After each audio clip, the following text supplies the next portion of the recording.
समुंदर के रास्तों से बदलता है ग्लोबल पावर का खेल। आज हम बात करेंगे एक ऐसे टॉपिक पर जो सिर्फ एशिया ही नहीं बल्कि पूरी दुनिया को डायरेक्टली अफेक्ट करता है, चाइना के मेगा पोर्ट्स और उनके global dominance. Maritime silk road, belt and road initiative और स्टेट ओन्ड कंपनीज के इन्वेस्टमेंट्स ने चाइना को इस ट्रेड गेम के किंग बना दिया है।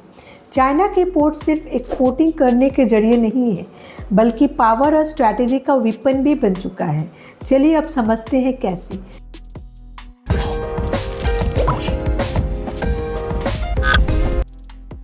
China's domestic super ports.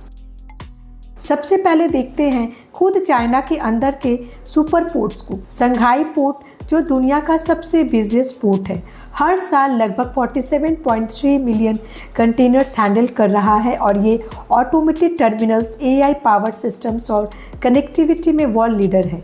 इसी तरह निंगबो, जोशान, गुआंगझो, किंगकैडो, शेजान जैसे मेगा पोर्ट भी चाइना की इकोनॉमी को सुपर चार्ज करते हैं और हर कोने में चाइनीज माल पहुंचाता है। Global expansion, port investment.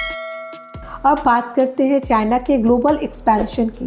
Belt and road initiative के थ्रू चाइना ने दूसरे continents Asia, Africa, Europe, South America में स्ट्रैटेजिक मेगा पोर्ट्स डेवलप किए हैं। पेरू का Chancay deep water mega port, Greece का पायरियस पोर्ट, श्रीलंका का हैम्बल्टन टोटा पोर्ट, पाकिस्तान के ग्वादर पोर्ट, सब अलग अलग लोकेशन पर सुपर स्ट्रैटेजिक पोजीशन पे है।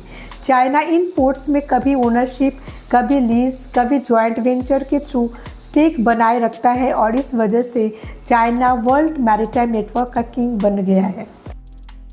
Strategic levers and geopolitical impact. यह पोर्ट सिर्फ ट्रेड के लिए नहीं है, इनका जियोपॉलिटिकल इम्पैक्ट भी है।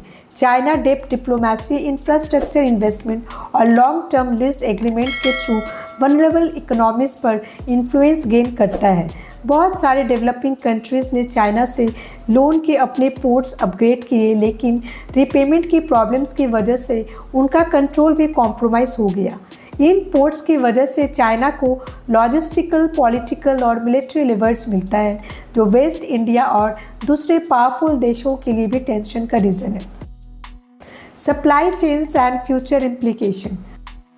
सबसे बड़ा इफेक्ट सप्लाई चेन्स पर है। Close to 30% global container traffic China के डायरेक्टली या इनडायरेक्टली कंट्रोल्ड पोर्ट्स से गुजरता है। इसका मतलब है कि अगर कभी कोई ग्लोबल क्राइसिस या सैंक्शंस लगे तो चाइना सप्लाई डिसरप्शन या इकोनॉमिक प्रेशर क्रिएट कर सकता है। Metallic minerals, rare earth elements, oil, सब कुछ चाइना के रीच में है इंटरनेशनल पोर्ट्स के थ्रू। होस्ट कंट्रीज अब इस पावर को समझकर स्ट्रैटेजिक ऑटोनॉमी भी दिखाने लगी है, लेकिन डिपेंडेंसी अभी भी काफ़ी हाई है। तो चाइना का मेगा पोर्ट नेटवर्क सिर्फ इंफ्रास्ट्रक्चर अचीवमेंट नहीं बल्कि स्मार्ट डिप्लोमेसी, बिजनेस स्ट्रैटेजी और ग्लोबल पावर प्रोजेक्शन का जरिया है। आने वाले टाइम में अगर चाइना अपने इन्फ्लुएंस को इसी तरह एक्सपैंड करता है तो दुनिया के खुद के ट्रेड रूल्स, लॉजिस्टिक्स और जियोपॉलिटिक्स को भी रिडिफाइन कर सकता है। समुंदर के रास्ते चलने वाली गेम अब चाइना के हाथ में है और यह गेम अभी ख़त्म नहीं हुई है बल्कि शुरू हुई है। अब आपका क्या कहना है, हमें कमेंट्स में ज़रूर बताएं और अगर आपको ये वीडियो इन्फॉर्मेटिव लगा तो लाइक और शेयर ज़रूर करें और चैनल को सब्सक्राइब करें ताकि अगली वीडियो सबसे पहले आप तक पहुंचते रहे। मिलते हैं अगले वीडियो में। Thanks for watching.